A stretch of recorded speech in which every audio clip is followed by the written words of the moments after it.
ब्रह्मा जी के मन में यह संशय न रहना चाहिए, सूक्ष्म अहंकार भी न रहना चाहिए कि ये सृष्टि मैंने बनाई। ब्रह्मा जी के भीतर भी यदि ये मैं भाव यदि आ गया तो बहुत नुकसान हो सकता है। इसलिए ब्रह्मा के भी सर्जक, ब्रह्मा जिनकी आज्ञा से काम करते हैं, मैंने कहा ना देवता जो है वो क्या है, सुप्रीम एनर्जी, परम तत्व जो है परमेश्वर ब्रह्म जिसको वेदांत में कहें, वो ऊर्जा के चैनलाइज करते हैं। सबसे पहले 3 बातें होती हैं, सर्जन, पालन और विसर्जन। तो ब्रह्मा, विष्णु, महेश। अब इस महेश को भी हम जो शंकर भगवान की उपासना करते हैं, बात प्लीज याद रखना, जब शिव पुराण की कथा हम सुनते हैं तो शिव पुराण में आता है ये शिव ही परम तत्व है, भागवत में आएगा श्री कृष्ण परम तत्व है, तो विष्णु परम तत्व है, भागवत वैष्णव ग्रंथ है। शिव पुराण शैव ग्रंथ है तो शिव पुराण में आएगा शिव परम तत्व है, और वहां विष्णु शिव जी की उपासना करते हुए दिखाई देंगे। श्रीमद् भागवत वैष्णव ग्रंथ है तो शिव जी विष्णु की उपासना करते हुए दिखाई पड़ेंगे। बड़ी प्यारी बात है, रामायण में देखिए भगवान रामचंद्र जी विष्णु के अवतार हैं। शिव जी ऐसी इच्छा करते हैं कि मुझे राम जी की सेवा करने के लिए जाना है। मेरे इष्टदेव भगवान विष्णु जब मर्यादा पुरुषोत्तम का अवतार लेकर आते हैं तो मैं उनकी सेवा करना चाहता हूं। इसलिए शिव जी 11 रुद्र श्री हनुमान जी के स्वरूप में आते हैं। शंकर सुवन केसरी नंदन, तेज प्रताप महाजगवंदन। तो शिव जी अपने इष्टदेव की सेवा में आए, और वही भगवान श्री रामचंद्र जी लंका पर विजय करने के लिए निकले हैं, रावण का वध करने के लिए निकले हैं। इतना महत्वपूर्ण काम, और बहुत न भूतो ऐसी एक घटना तभी तक के सृष्टि के इतिहास में न हुई थी कि समंदर को लांघा जाए, उसके ऊपर सेतु बांधा जाए। नासा ने भी अब तो प्रूव कर दिया वो सैटेलाइट की इमेजेस से कि this is the oldest man made construction on the earth. जो सेतु बांधा है वो, ऐसी जो घटना हुई जो पहले कभी नहीं हुई थी हजारों लाखों वर्ष के मानव इतिहास में। राम जी बड़े प्रसन्न हुए कि ऐसी घटना हो रही और इतने महत्वपूर्ण काम के लिए मैं जा रहा हूं, तो मेरे इष्टदेव की पूजा करूं। इष्टदेव के रूप में किसकी पूजा की राम जी ने? भगवान शिव जी की, रामेश्वर। अब कई लोग कहते हैं तो बड़ी गड़बड़ी है, शिव जी विष्णु की सेवा करने के लिए हनुमान जी का स्वरूप लेकर के आते हैं, और यहां भगवान जिनकी सेवा करने के लिए वो आते हैं वो उनकी सेवा कर रहे हैं।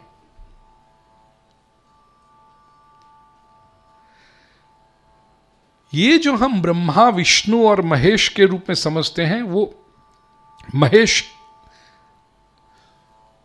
परब्रह्म तत्व। इसलिए मैं कोई भी नाम लेने से बहुत सावधानी पूर्वक नहीं ले रहा हूं, नहीं तो मैं कह सकता था ना वो विष्णु है, नारायण है, या तो वो शिव तत्व है। नहीं, वो परम ऊर्जा, द सुप्रीम बीइंग, जिसकी जो श्रद्धा,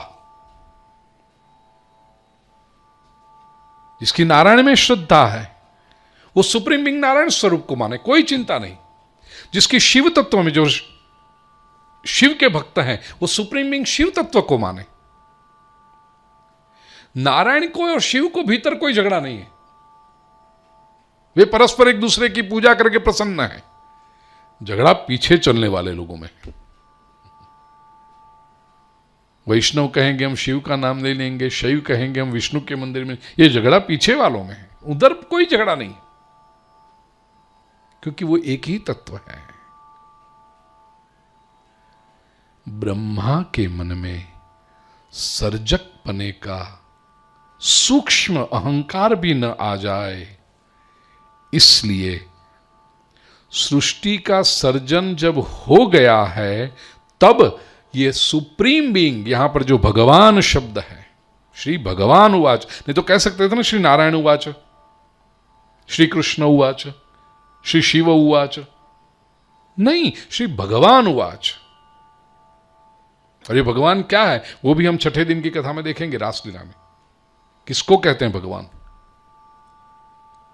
अभी इतना समझे, सुप्रीम बीइंग, परम तत्व, ब्रह्म, वो ब्रह्मा जी से कहते हैं, ब्रह्मा जी आपने जो सृष्टि का जो सर्जन किया है ना, वो तो मेरी आज्ञा से एक व्यवस्थापक के रूप में किया है। वस्तुतः अहमेवा समेवाग्रे, आपने जो ये सृष्टि का सर्जन किया उससे पहले भी मैं तो था ही।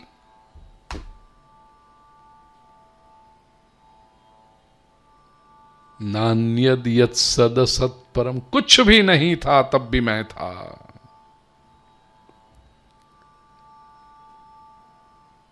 पश्चाद हम यदे तच्च यो वशिष्येत सोऽस्म्यहम्।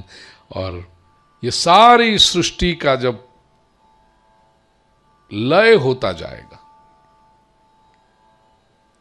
तब भी it can not reduce to zero, मैं तो रहूंगा ही। यो वशिष्येत सोऽस्म्यहम्, जो बचेगा वो मैं हूं। ग्रामेटिकली टेंस को भी समझे, यो वशिष्येत, जो बाकी बचेगा, भविष्य काल है। सह अहम अस्मि, वो मैं हूं अभी से। तो बचेगा वो तुम्हारे लिए भविष्य है, मेरे लिए तो वर्तमान है। It is always present. Time is divided, तो नहीं कहेंगे कि डिवाइडेड को दो में होता है, ये तीन में जब विभाजन होता है तो वो तुम्हारे लिए है, क्योंकि अतीत, पास्ट, वर्तमान, प्रेजेंट और भविष्य, फ्यूचर, तुम्हारे लिए। मेरे लिए तो सब वर्तमान ही वर्तमान है, क्योंकि मैं हमेशा से था ही। अच्छा, ये टेंस आप कैसे करते हो? With reference to the changes. ये फूल कल नहीं था, आज खिला, कल बिखर जाएगा, तो इसके आप कल नहीं था, फिर आज है, फिर कल नहीं रहेगा, ये आप करते हो। लेकिन जो हमेशा से है वो, उसको क्या खिलना, क्या बिखरना, क्या कुछ, हूं ही मैं तो। देखिए, टाइम इज ऑलवेज रिलेटिव।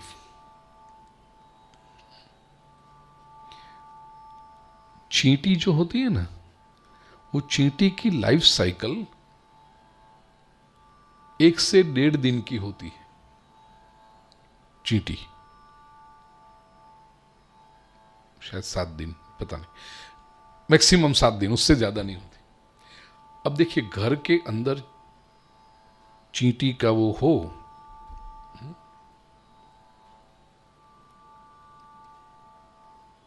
वो चींटी निकले और वो हमें देखे, घबरा कर चली जाए अंदर। वो जाकर के अपने बच्चों से कहे, ये होता है ना, ये सफेद कपड़ों वाला, इसे संभाल के रहियो। वो जब घूमता फिरता दिखाई पड़े, पता नहीं उसके पैरों के नीचे हम आ जाए, उसको तो मालूम भी नहीं पड़ेगा, और हम तो जीवन से हाथ धो बैठेंगे। इससे संभाल के रहियो। ये जो 5.5 फुट वाला घूमता फिरता है, वो तेरे चाचा है ना, उसी के पैरों के नीचे चले गए थे।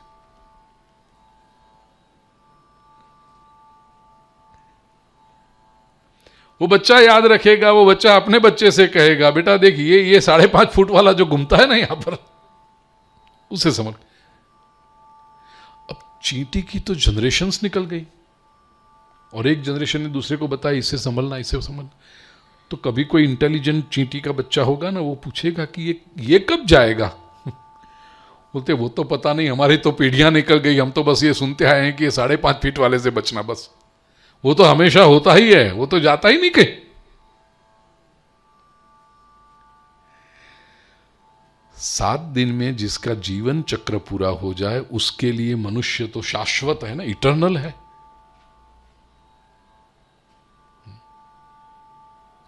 हम लॉकडाउन में 6 महीने में परेशान हो गए, चींटी की 25 जनरेशन चली गई, 25 जनरेशंस। कहने का आशय तो उसके लिए क्या है, कोई बदला? हमारे लिए हम बदलते हैं कि भाई वजन बढ़ा या बाल पहले थे अब निकल गए, सफेद हो गए, ये हुआ वो, ये सब हमें पता चल। चींटी को क्या पता, हो तो 7 दिन में कोई फर्क नहीं पड़ता, हो तो कहता हम देखते हैं ऐसा ही है, बस बदलता ही नहीं। रिलेटिविटी। ठीक इसी तरह ईश्वर जो है, चूंकि न उसका जन्म है, चूंकि न उसकी विदाई है, मृत्यु है, वो शाश्वत है, हमेशा से हूं।